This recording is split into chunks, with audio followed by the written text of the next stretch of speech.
Good morning, everybody. Welcome to Barnyards and Backyards Live. I'm Jeff Edwards. I work for UW Extension. I'm stationed in Goshen County, Wyoming. And my co-host, as always, is Jeremiah Vardaman. He is up in Park County in the Powell area. Good morning, Jeremiah. How are you? Doing well. Good morning, Jeff. Good to see you on a lovely Wednesday morning. Yes. And our guest today is Amanda Romero. She is a horticulturist for the University of Wyoming in Sweetwater County and also our local artist in residence today. Hello. Hello, Amanda. Our topic today is choosing and growing flowers in Wyoming. And I believe if you are just joining us and you're new to Zoom, if you scroll over the top of your Zoom meeting, there'll be some icons at the bottom. If you want to ask us questions, use the Q&A or the chat buttons. If you're on Facebook Live and you would like to ask a question, please put those questions in the comment area. And Jenny Thompson, our fourth person, who is a specialist for the University of Wyoming and the individual who keeps us on track. You may hear her voice every once in a while if she has questions. I think we're ready to go. Did I miss anything, Jeremiah? I don't believe so. I think we're ready, Amanda. So we're going to turn it over to you. We've been doing this for a while and we're still working out the bugs, it seems like. So might always be working out bugs. Go ahead, Amanda. All right. How did that come up? Yeah, we're good. Okay, so when you're choosing some flowers for your yard or area, first of all, you need to consider what zone you have. And this USDA map shows the zones through the United States. And here's Wyoming. So Amanda, can you, if you have access to the internet, you should be able to type in USDA growth zones and this map should show up, correct? Correct. And if you buy seed packets, if you look on the back, a lot of them will tell you what zone your plant is for. And a lot of times at the nursery, it might not be on the tag, but it could be. But if you also Google that plant, it should tell you what zones they're good for. And then here's a closer look.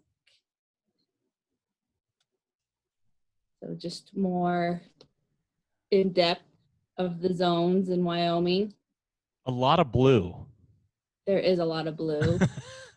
Various shades of blue, right? Yes, which is 4 and 5. Blue doesn't necessarily mean bad. It just might mean challenging. Different. Yes. That should be our state signs. Wyoming, challenging, right? Yeah, exactly. So Amanda, this zone information is mainly pertinent for perennial flowers. Is that right? That is right, because you can grow annuals that are a zone for different, 8 or 9. They just won't last through the winter time. It gets too cold. But So you can move them. You can move them inside. Yeah, move them into your house. Okay. Yes. So there are some perennial plants that would be considered perennials in other states, but here would be an annual plant because they don't survive over winters, is what you're saying? Yes. Okay. And I know, so pansies do well here because they're colder weather plants. And I know I have family in Texas and they have a hard time. The pansies will flower in the spring, but when it gets too hot, they die. So that's kind of a little bit of the opposite problem that we have. Yeah, I've been amazed with the pansies that we have around our place. They have come back for 3 years. I don't think of pansies as being a perennial plant, but they're back again this year. Yeah, and a lot of times they have seeds and they'll spread by the seed. Okay. So let's see. So then once you know what zone you're planting for, you can find microclimates in your yard. So that is just an area that might be affected by something and make it either warmer or colder. You know, for example, like on my south side of my house is a lot warmer than on the north side. And it could be shaded, or you could have some wind coming through, or If you have like a bunch of rocks, they kind of heat up and make it warmer. So the landscape around where those plants are going to be grown can influence the small climate or microclimate of that area where it's growing at. Yes, you could get away by having a plant suited for a warmer zone if that area is warm. If you have a wall that's made out of rocks, it'll heat up, and that plant will probably be okay if it's warmer in that area. So that cold hardy zone is only kind of a general rule of thumb, right? A kind of to get you in the ballpark, but you might get away with, like in my area, we typically see 4s and 3s do really well, but I may get away with a 5 in a specific location, right? Yep, it's the same in our area too. Okay. So we had a horticulturist in Goshen County who used to salvage old fake Christmas trees and plant them in his yard in order to create microclimates so that he could get flowers going. So you can create microclimates with using a variety of different things.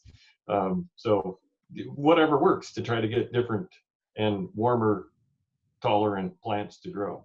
Well, and that was going to be my next question was how can we create microclimates? What in specific influence microclimates? Do you have any ideas or any tips for us, Amanda? Yeah, so you could do a wind block, a fence, or anything that blocks the wind would heat it, make it warmer. Water kind of can affect it. It makes it colder just because of the air coming off the water. If you have a pond or something like that. Okay, so not irrigation. No. More like a water body? Yeah, more like a water body. So if I had a water feature in my landscape, that could be influencing the adjacent plants next to that, right? Okay. Yes. And then also like any kind of rocks or dark soil or like asphalt, that makes it warmer. The heat, because they absorb the heat. And then radiate that heat out. Yeah, raised beds that generally they'll be warmer. Okay.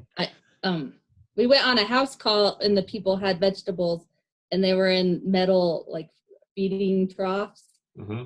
And they weren't doing very well. It was because that metal was heating up the soil so bad that it was cooking those plants. So with those microclimates, you might need to irrigate more because of the increased heat. Yes. To hopefully compensate with that a little bit. The heat's good, but can also dry out the conditions, making it harder for the plants to survive. Yes, and certainly plants are more suited to it.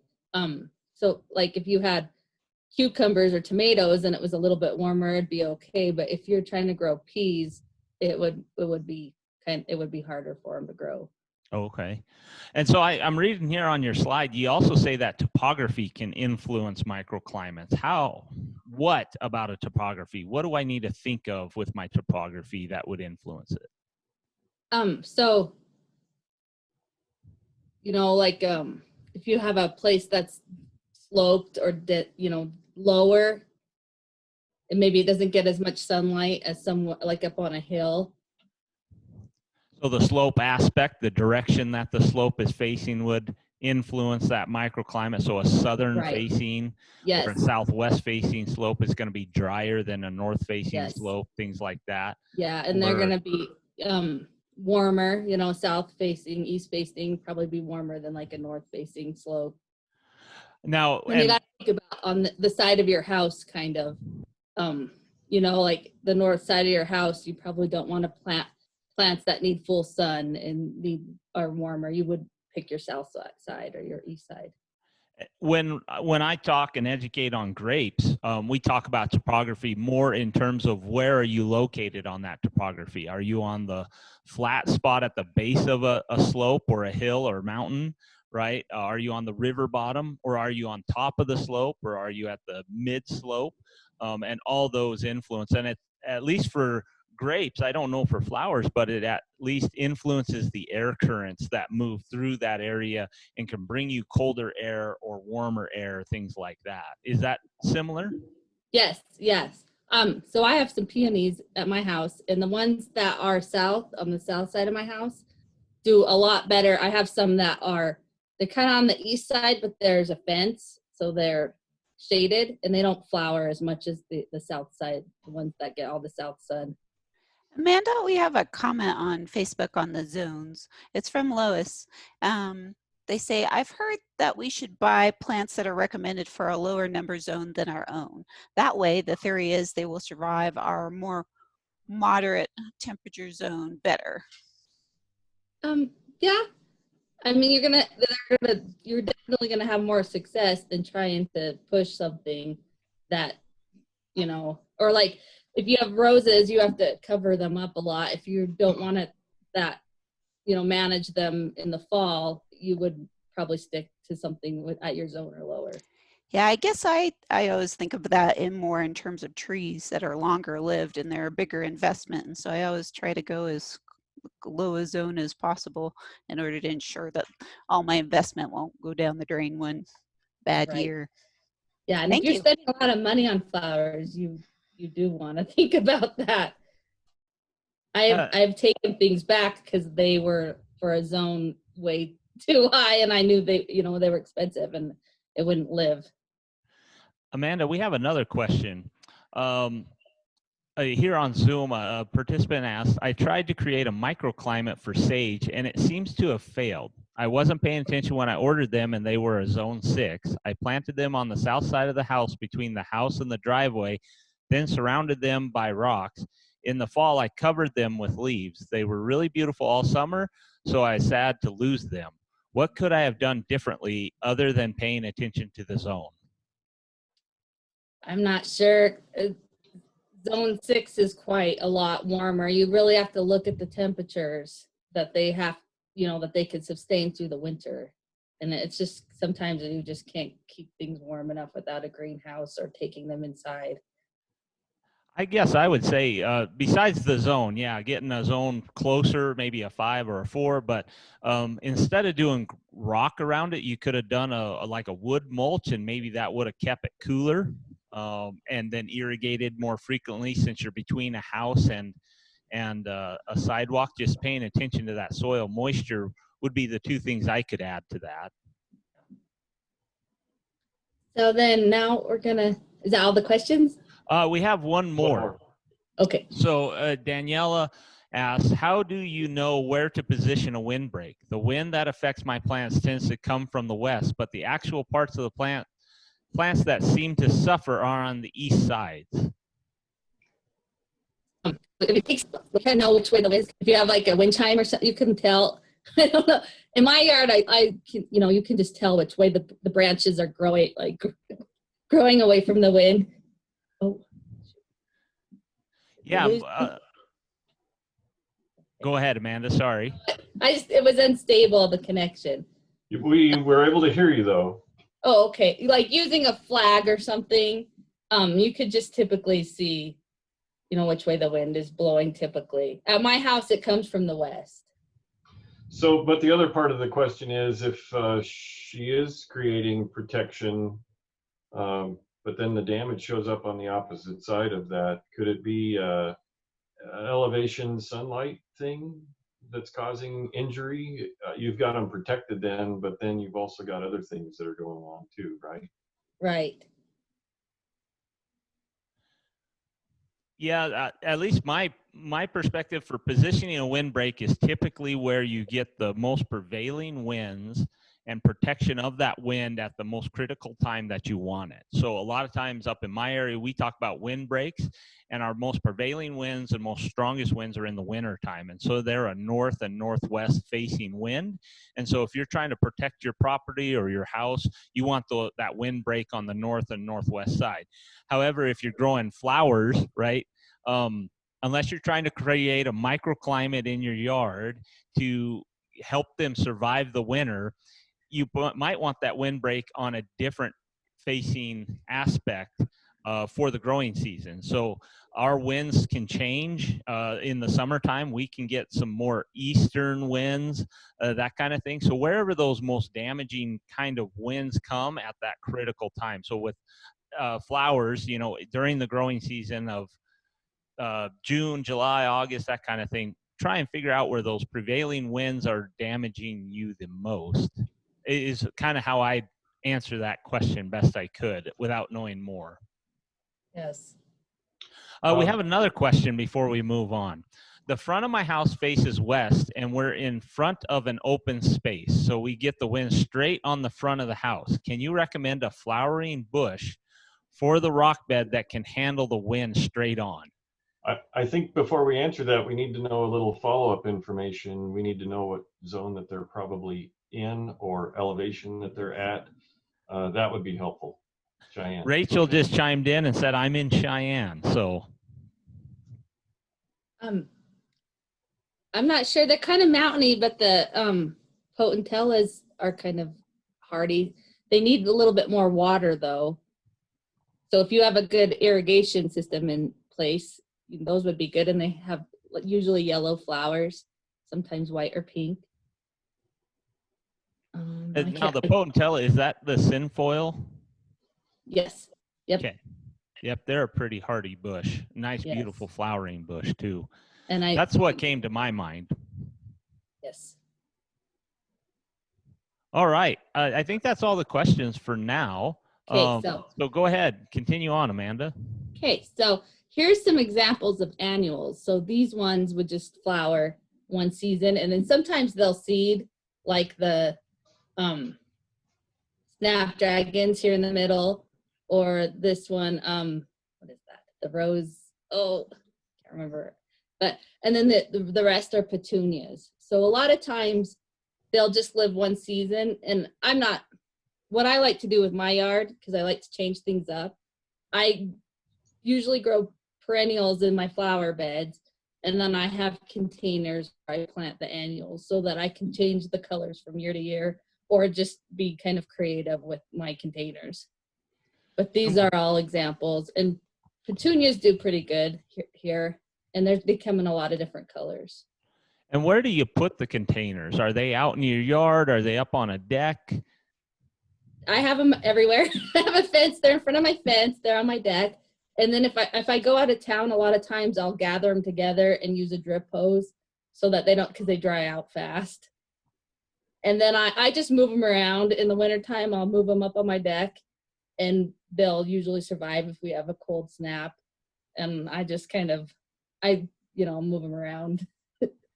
And so for you, that probably helps in terms of it's not a stagnant landscape, right? So every year you can kind of change it up with what color and where the containers are, and just change that aesthetic value of your property as you maybe to the mood that you have that year, or that is not current. So why do you not put annual plants in your flower beds? Why do you stick more with a perennial plant in your flower beds? Because I don't want to mess with it. I just want them to grow, come back every year, and I don't want to spend a lot of time digging around on the ground. So just the labor and effort that is put into prepping a flower bed and putting annuals in it year after year after year is what you're not trying to accomplish in your... Yeah. Okay. Sometimes I do a lot of containers if I'm going to be around a lot in the summer, but like last summer I was gone a lot. So I kind of scaled back. So I still like the flowers and the colors from my perennials in the flower beds. So with these flowers, do you start them indoors early on, or do you direct seed them into the containers and get them started? I usually either buy them at the nursery, or I haven't ever seeded them in the container. I'll start them inside.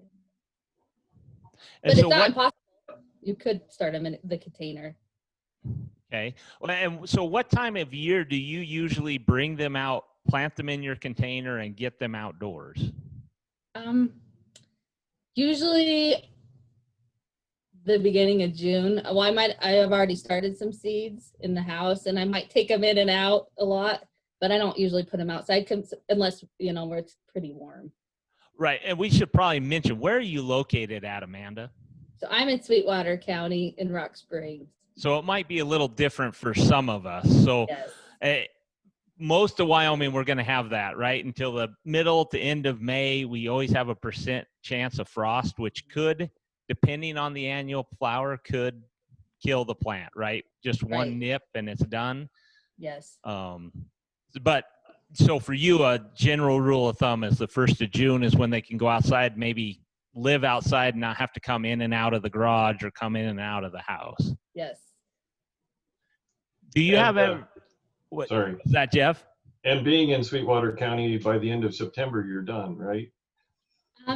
Yeah, you can extend things sometimes, but yeah, basically. I actually, it's funny, but I've used lights off my deck. So like a light string strung around my deck or some of my tomatoes, and I managed to have tomatoes till Thanksgiving that way. Perfect. Oh, wow. But it was the heat from the lights kept it warm enough at night. And then I cover things sometimes. And there aren't a lot of tomatoes that are zone 4. No. So with an annual flower, most of them are going to go to seed, and that's how they reproduce and spread. At least I don't do a whole lot of flowers. I am really more of a support to my wife. So whatever flower she wants, it's her decision. I am the labor and pull weeds. That's what I do.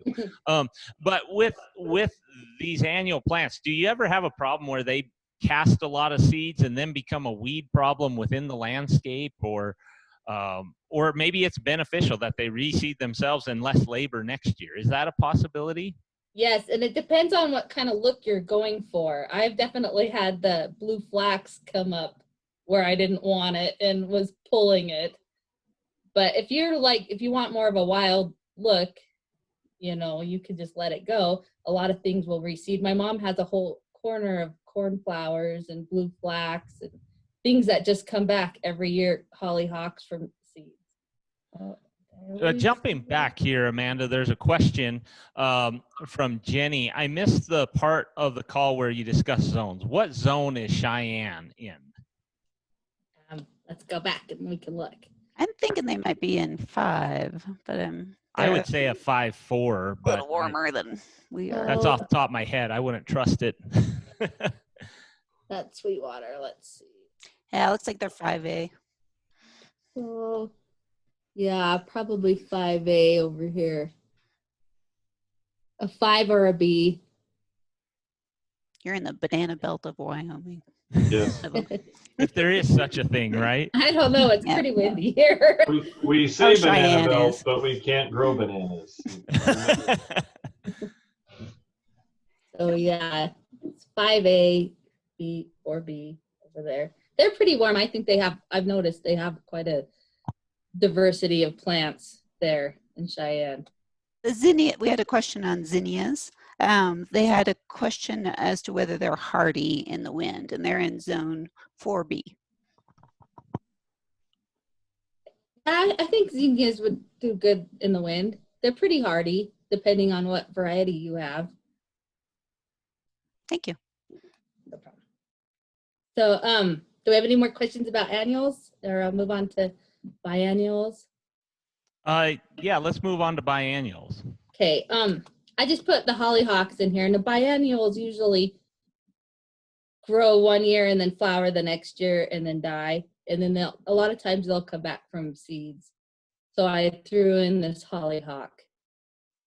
Hollyhocks are one of those kind of plants that either you love them or you hate them. Yes. And this one's double. It's pretty. But so they grow 2 years. Sometimes they'll flower both years. Sometimes they don't flower till the second year. It just depends on what kind of flower you have. And then next, if we have any questions about biennials. I'm not seeing any on biennials. We have a few on perennials that I'm going to wait until after you've covered them. Okay, so I'll move on. So here are some examples of perennials.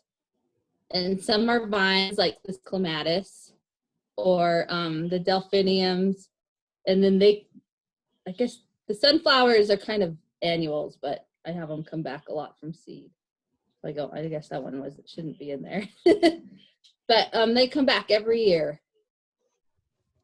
So one of the questions on perennials was, what perennials do you recommend for an east-facing flower bed in Laramie, zone 4B? So I don't know. It just depends on what they're looking for. I've had good luck with the delphiniums down here, the blue ones in the corner. But I'm not really sure. Laramie is a little bit colder, but I'm sure they would do good.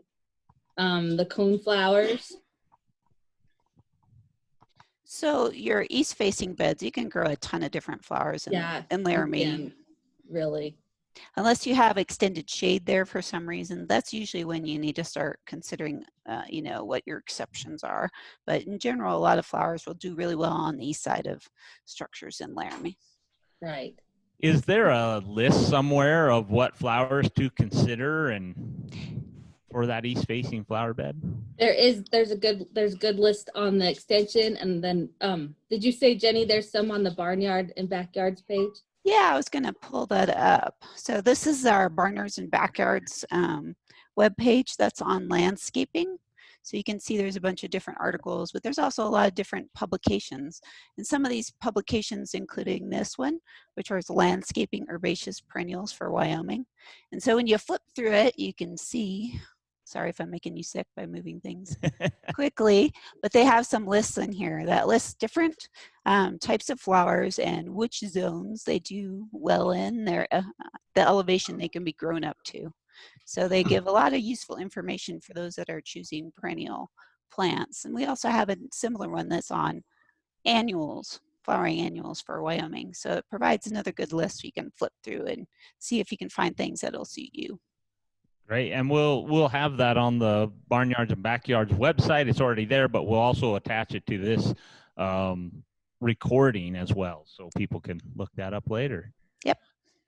So we have a question for you, Amanda. This comes in from Gloria. Also, I planted roses last year, and I'm not sure if they are still alive. When do you recommend trying to prune and uncover for Laramie Zone 4B? Actually, I just pruned mine. I would prune them here now. Okay, so we want to prune those in the spring. Do we want to wait for them to leaf out, bud out, and start growing? Do we want to prune them prior to that? Mine are leafing out at the bottom, and I just barely pruned them, and they did have some leaves. I just tried to make sure to cut out any that didn't have, you know, any green at the bottom. Any of the dead canes that were coming up, I cut out. Okay, so any dead canes, damaged canes would be the first to prune. Yes, or any unsightly ones if it's unsightly. Okay, and now you're taking those all the way to the ground when you prune those out? If they're dead all the way, I'll take them down. But if there's some green leaves, I'll just cut down to right above the green leaves that are starting to come out. Okay. And in Laramie, we're slightly behind, and there's certainly nothing to be lost by waiting another week or two to see if things green up and you start seeing the little buds start to expand into leaves. Great. Another question for you, Amanda. This comes in from Vicky. Can you recommend any annuals or perennials that are deer resistant? So I know that I don't have any problems with deer, but I know a lot of people in my area do. It's just from where my house is situated. But I know marigolds, and I know they don't like daffodils, and they're a spring bulb that come up every year. Do we have is there a list on the university? I believe No. I've seen one. No, there isn't any. We don't really have a good list, and so I've researched this over the years. And so the problem is with like deer.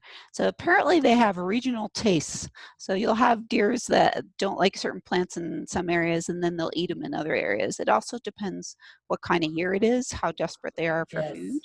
There are a few. We had the same question come up on the Facebook page as well. They wanted to know stuff that was resistant to deer, antelope, and bunny rabbits. And I was like, well, you want everything, don't you? So it can be hard to find those plants that are resistant to everything. And things like antelope, there haven't been any actual trials where anybody's looked because it's not a situation that occurs across the entire United States. I can say that catmint, if you're looking for perennials, catmint plants usually don't get a lot of things eating them, probably because they're really quite smelly. So they probably repel them. I would say with catmints, you should choose varieties that are sterile, that don't produce seed. Otherwise, they can reseed themselves and become a bit of a nuisance. So that's a perennial. Perhaps you have other thoughts, Amanda. No, I don't. I know they really like tulips, so you don't want to plant tulips because That's for eat sure. those. I would say everything loves to eat a tulip. So The only- daffodils in the spring. So sometimes if you can choose toxic plants, and daffodils are one of those toxic plants that survive the bunnies and the deer and stuff grazing them Yeah. more than others. I've had nothing has eaten my peonies either. I had a really bad vole problem a couple years ago, and they didn't touch those. So maybe they're toxic. I'm not sure. And when you're saying toxic, they're not going to necessarily kill the animals. It's just that they can smell or taste that toxin in the plant, and thus they don't feed on it because it gives them a stomach ache or something like that. Is that correct? Yeah. A lot of times they have alkaloids, which are chemicals in them that taste bad, that they will not pursue eating. That doesn't mean they won't try it once. For me, if you want a kind of a surefire way to keep deer, especially large vertebrates, deer, rabbits, antelope, that from chewing on them, unfortunately, the best way is a fence, and that doesn't work in everybody's landscape but a nice solid fence as a physical barrier to keep them out is kind of your best option, but a lot of times it doesn't always work in our landscapes or landscape design. And if you want ones to try, you can just Google extension and deer resistant plants, and you'll pull up some lists from across the nation. Like I said, I don't think that we have one for Wyoming necessarily, but just take them with a little grain of salt. And also know that there seems to be some evidence that newly planted things seem to be more attractive to deer and other things than things that have been established for a little while, which is kind of funny. Amanda, we have several questions on Facebook that have to do with roses. And so one of them is if you have any opinion on knockout roses, that particular variety. They do good in my area. I have 2 plants. They do well in Goshen County too. Yeah, I've had more luck with those than the hybrids or the teacup ones. Makes sense. We also had another question that was from somebody who had planted some roses in containers, so larger containers, and they had died. And so I asked them if they died over the winter or during the growing season. They said they planted them about 3 weeks ago and that they had died since. And so they wondered if there was a particular type of soil they should be using in their container for roses. I don't know. Like I use a lot of compost with my roses, and they seem to like that. But it might have gotten too cold over the night for them to be in a container. I'm not sure.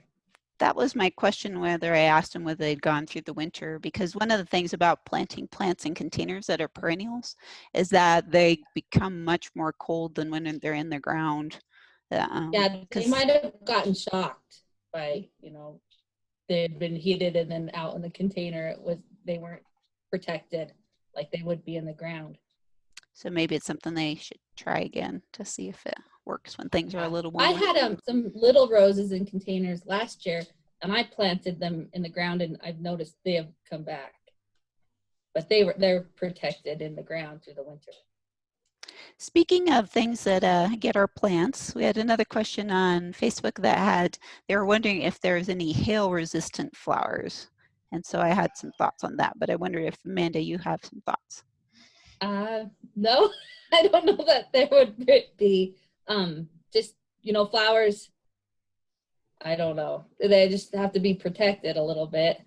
If you put some flowers under a tree or something, they would be, or under like the eave of your house. I'm not sure, like hail, depending how big it is, could be pretty destructive. Yeah, that's what I was going to say. It all depends how big your hail is. So we have several hailstorms each year in Laramie, but we have smaller hail than they experience in places like Cheyenne, where you can get some of the whopper hail, usually, cross our fingers. But what I've noticed with a lot of our perennial plants is with the hail is the bigger the surface is, the more it gets torn up. So for plants that have really big leaves, that's why I don't grow hostas much, because they may survive our cold temperatures, but as soon as it hails, their leaves get poked full of holes if they're not protected. So if you can get things with finer leaves, a lot of our plants that are native to the prairies are adapted to like hail and other things. So if they have those fine leaves, they seem to come through it better. So Jenny, you're hinting at grass. Yes, there's grass, but it's not the only one. I grow lots of flowers, and they seem to make it. I tend to grow a lot of natives, and so they tend to come through the hailstorms better than some of our imported plants, just because they're adapted to it. We have several questions. Yeah, we had a comment in the Q&A. I think this goes back to the deer and the antelope eating plants. And Becky commented they don't like rudbeckia. I think it's because of the fuzzy leaves. So thanks for chiming in there, Becky. A question for you, Amanda, is from Maryland. Are hellebores viable in Pinedale? We are a 4A zone. I'm not sure. I know they're a winter, kind of a wintry flower, but I'm not sure if what negative temperature they'll survive down to. You would have to research that. I know people grow them and sometimes they start them inside. And then transplant them in the summertime outside, and then their perennial plant continuing? They're like the windflowers, or I'm not quite sure how you pronounce it, but the anemones. I know they won't survive the winter, and I think they're really very similar. So it could depend on where they're located at. Maybe that microclimate, trying to encourage a microclimate might get them through the winter, but they're just one of those plants that sit on the border. Yeah, or if they mulched them heavy or covered them up with something. Yeah, if I remember correctly, there's some varieties that are zone 5, and then there's some that slip into zone 4. And so I have one at my place around Laramie, which is zone 4, and it's making it through. Unfortunately, it's planted in a really bad spot, so I can't really comment on how well they do. Sure. Our next question is from Kimberly. I have 2 very large pine trees that shade my entire front yard. What perennials would you recommend for this shaded area? She lives in Laramie. So perennials, I did a list on this. Like cold and shady.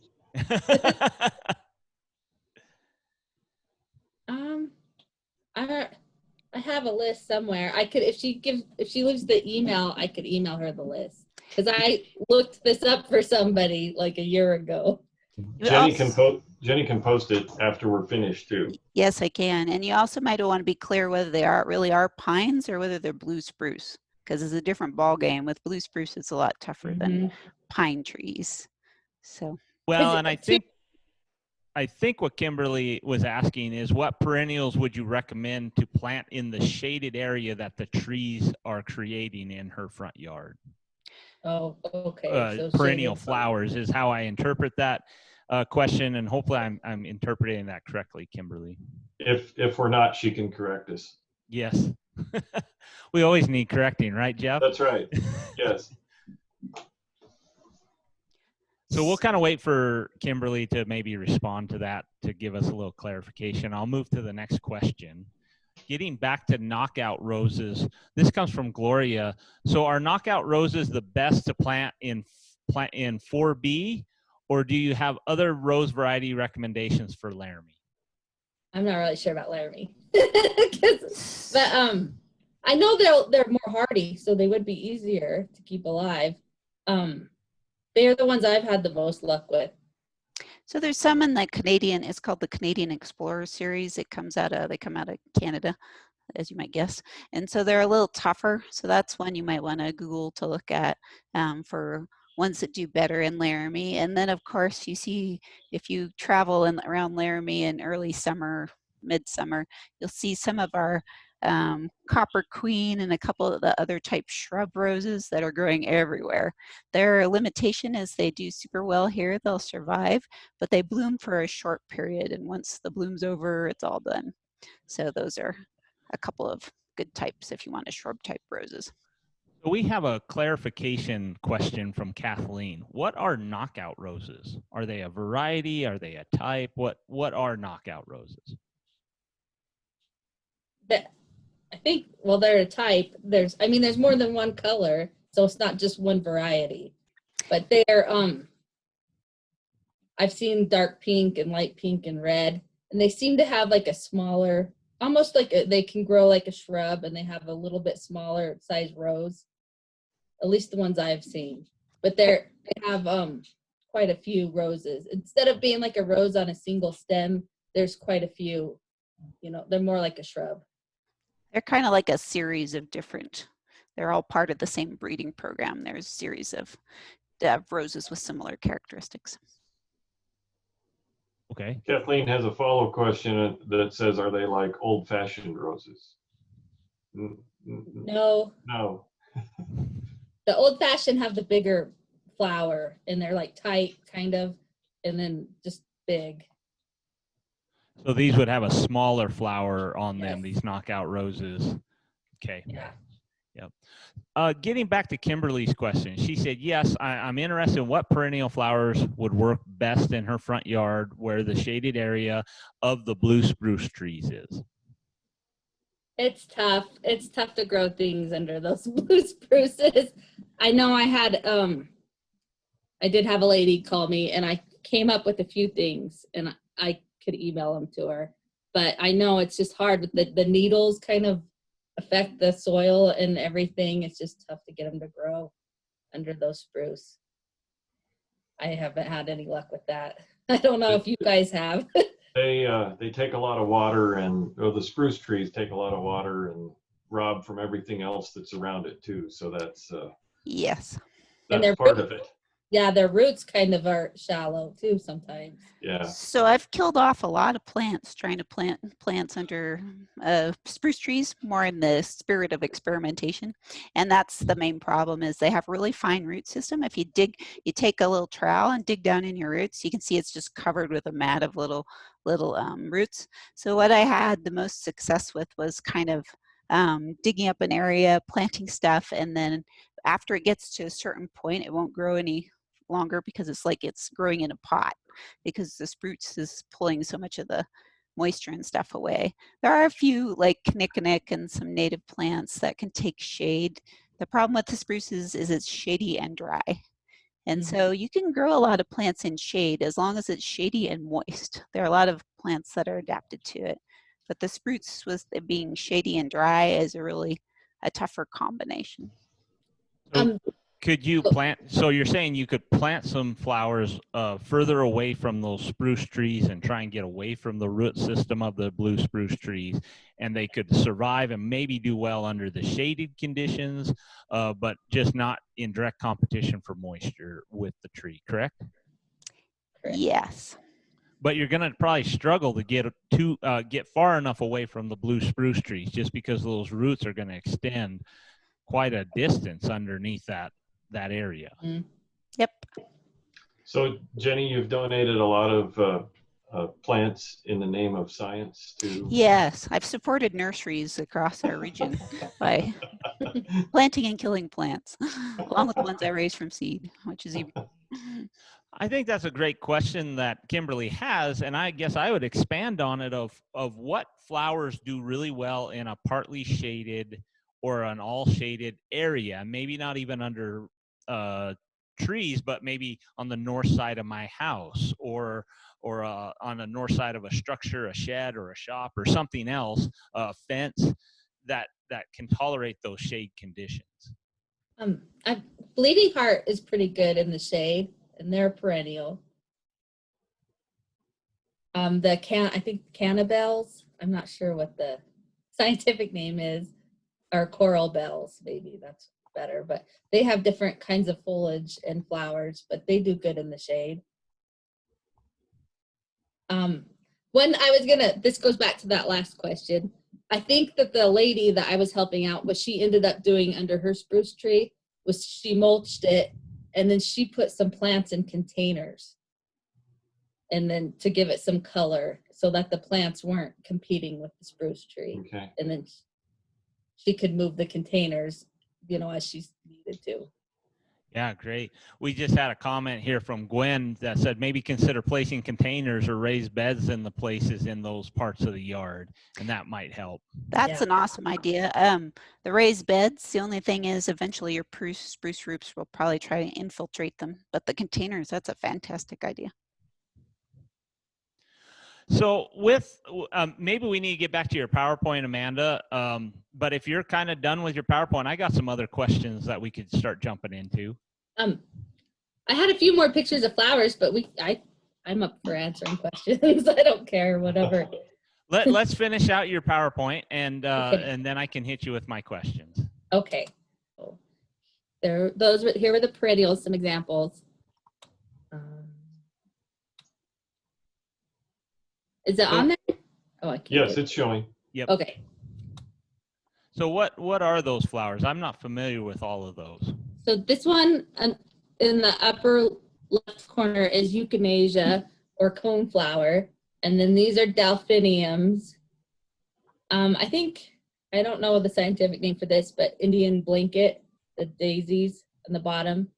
Clematis, this is the purple in the middle, and it's a vine. And then this is a variety of sunflower. Which is not a perennial, but reseeds itself. Yes. And I threw it in there. I guess it just comes back from seed in my yard. So I kind of just spaced that it wasn't a perennial. Let's see if I can.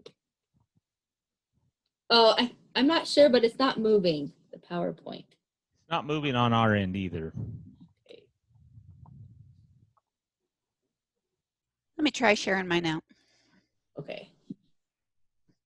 While we're doing that, I'll ask you my first question, Amanda. So if this is my first time really giving some flowers a go, what flowers are easy that I should start with and have some success, or what tips can you give me to be more successful with my flowers? And let's talk perennial flowers. And perennials, the delphiniums are pretty easy.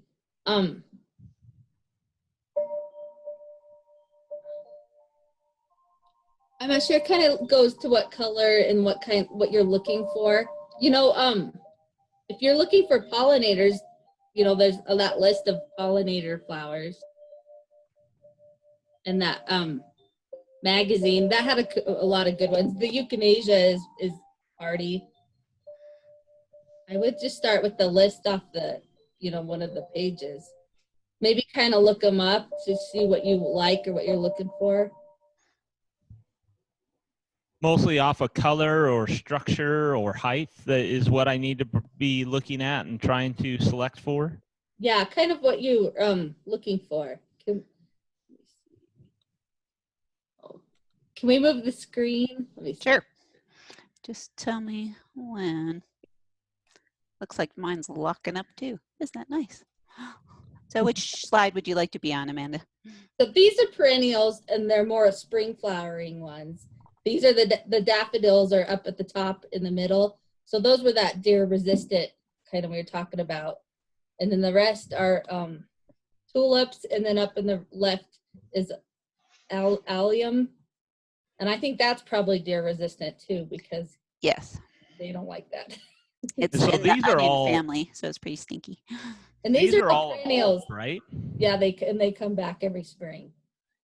Is So there a specific trick to raising bulbs or a certain way of planting them? When should they be planted? How should you care for bulbs different than non-bulb flowers?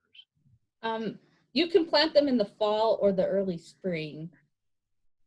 Some Depending people on the take type. them out. Yeah, can take them out of the ground, but these are all mine, and I don't ever take them out.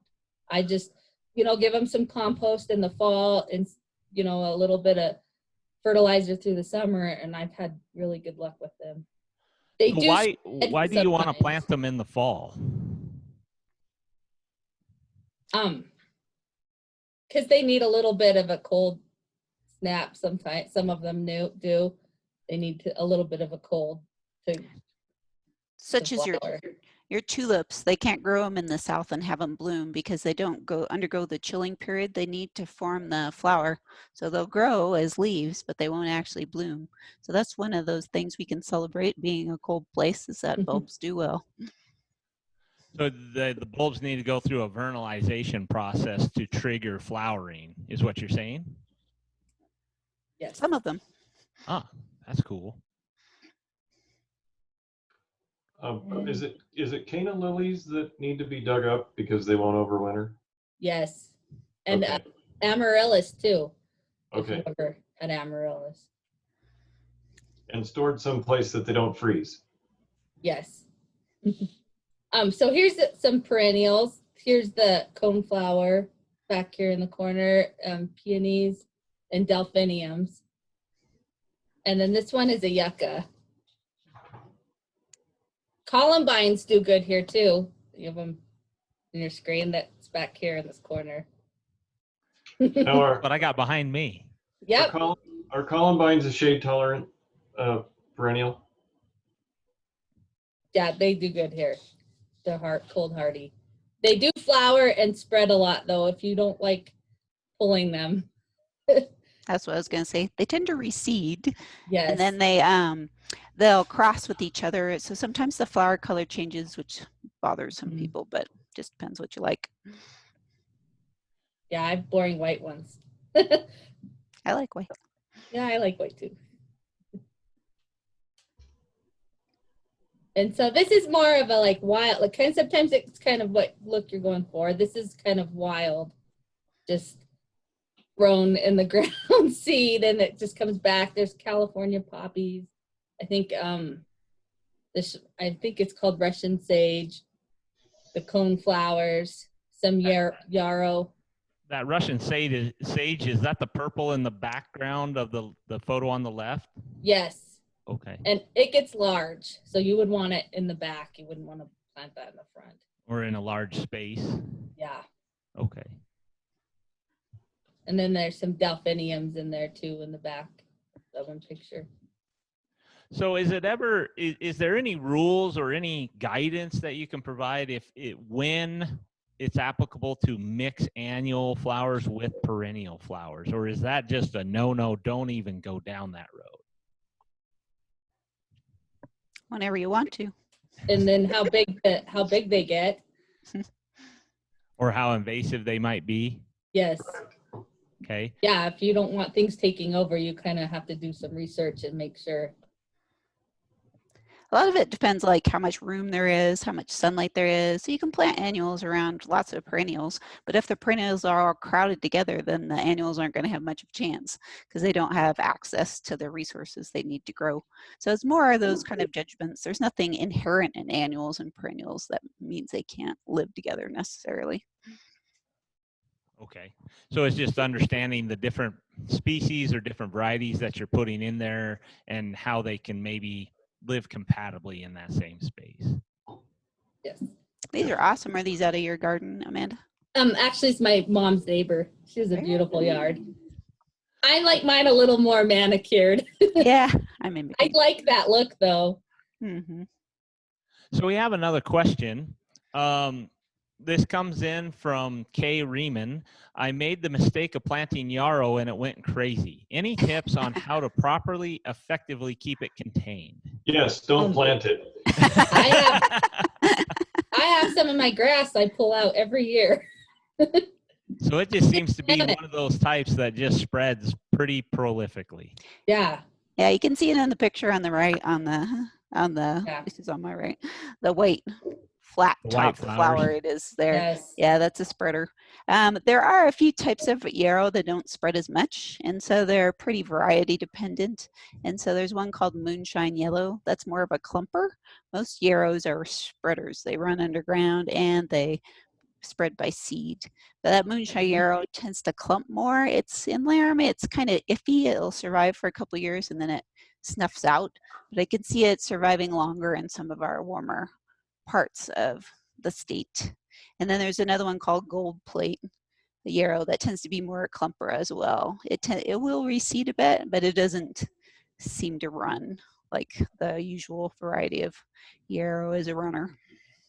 That same participant said, I wish I would have known that before I planted it because it's just everywhere and unmanageable. So yeah, we feel for you. That it definitely helps to do your research before you dive into these, but sometimes you just can't get enough information before you make the decision.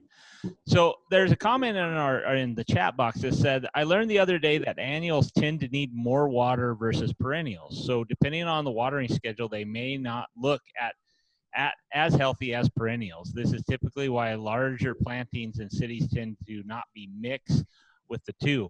And I guess for me, that just triggers a question of how is it best to irrigate or to water our perennials or just our flower beds in general? I use a drip hose. I find it's just better. You know, you can put it exactly where you want the water and it control how much water they're getting. So is it have just little drip emitters, or is it the drip line that actually has emitters spaced every foot, or what do you mean by drip line, drip hose? So mine just, the whole thing kind of releases water slowly. I don't know. It's like a weird, like a spongy texture kind Like of. a soaker hose? Yeah, it's a soaker hose. Okay. So would aerial irrigation of flower beds be appropriate or not?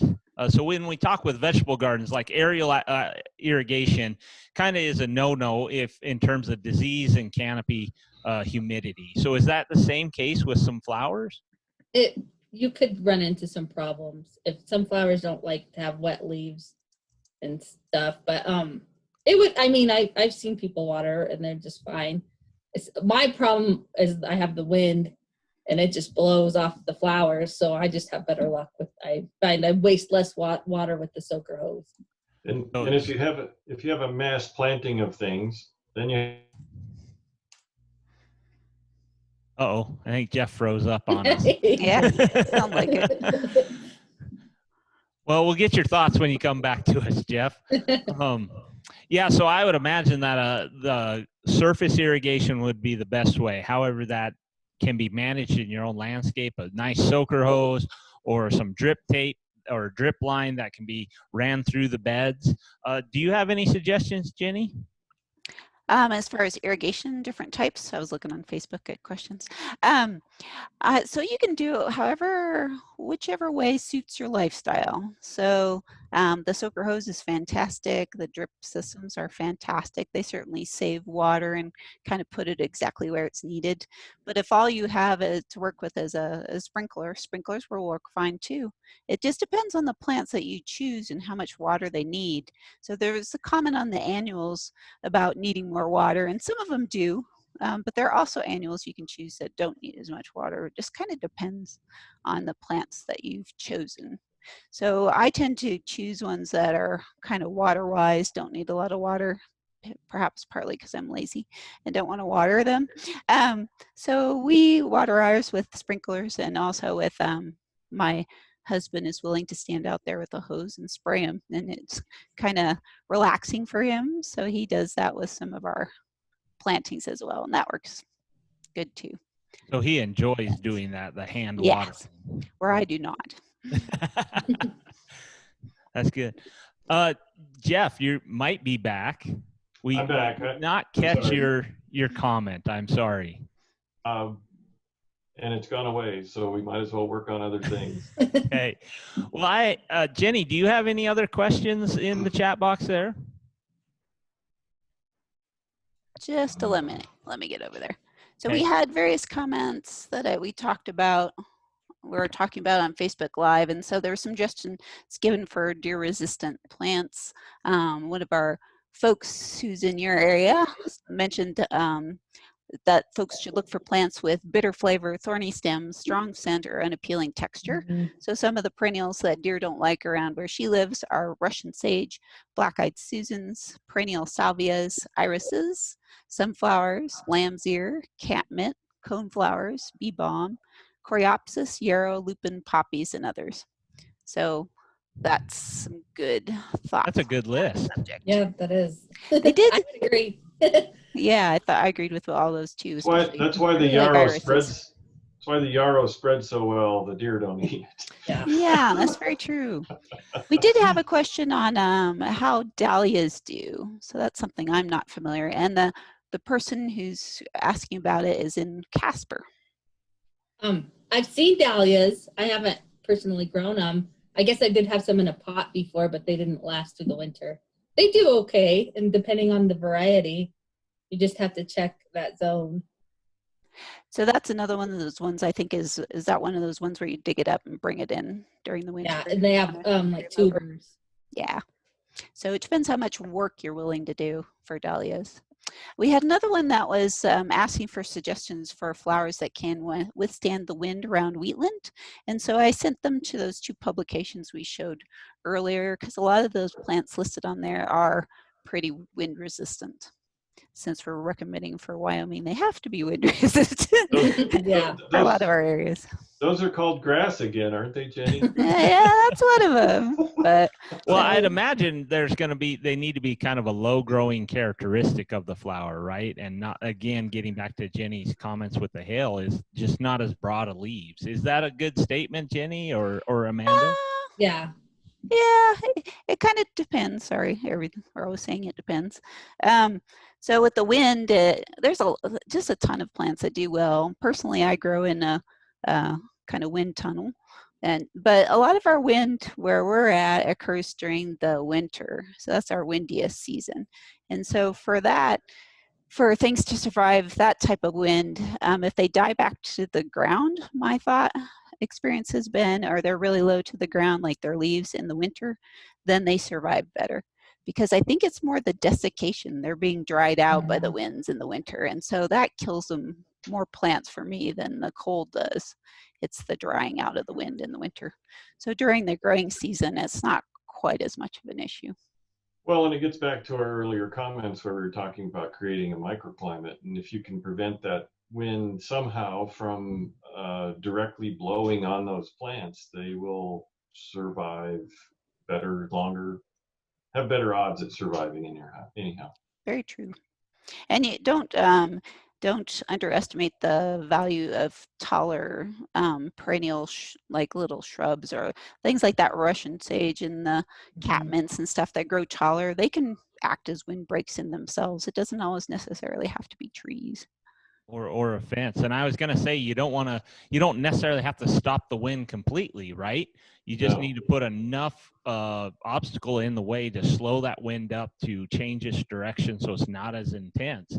And something like that, just some shrubs or low growing trees could easily do that in a landscape setting without doing a big fence or a building or something like that. And we have a comment from Kelly on Facebook Live. She says, dahlias are a tuber. You have to dig them up and bring them in, but it can act as a beautiful annual if you don't want to mess with digging them up each year. Yes.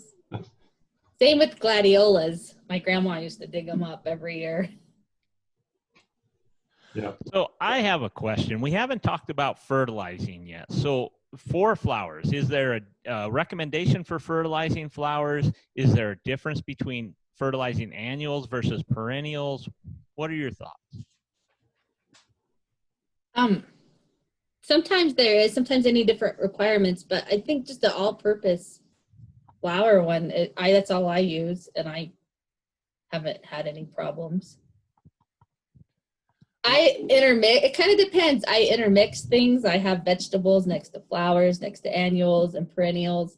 So if you had things that were separate, you might want to look into different kinds of fertilizer, but if you don't, I mean, I just use one that's good for everything.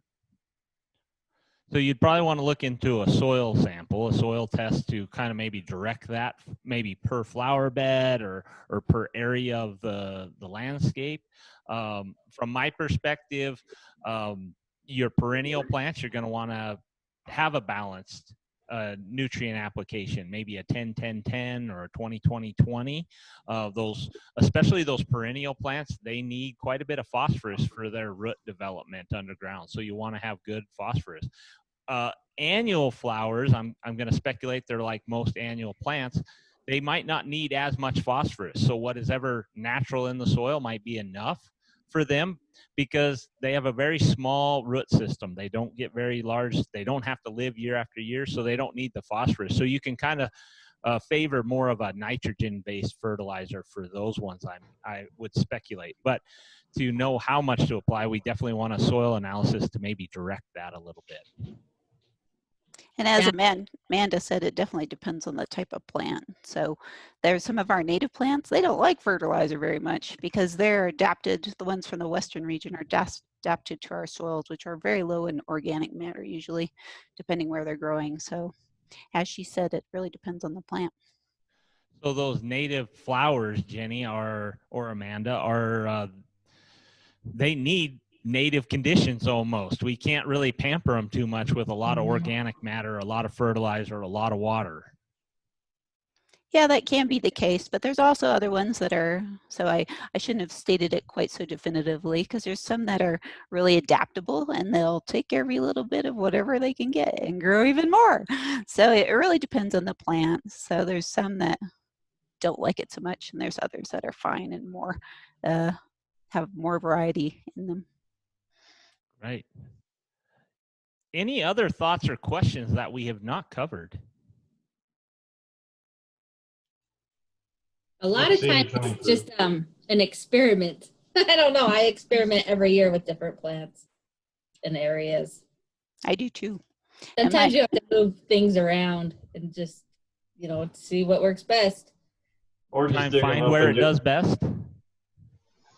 Or just dig them up and get rid of them if you don't like them, right? I've done that. That happens too.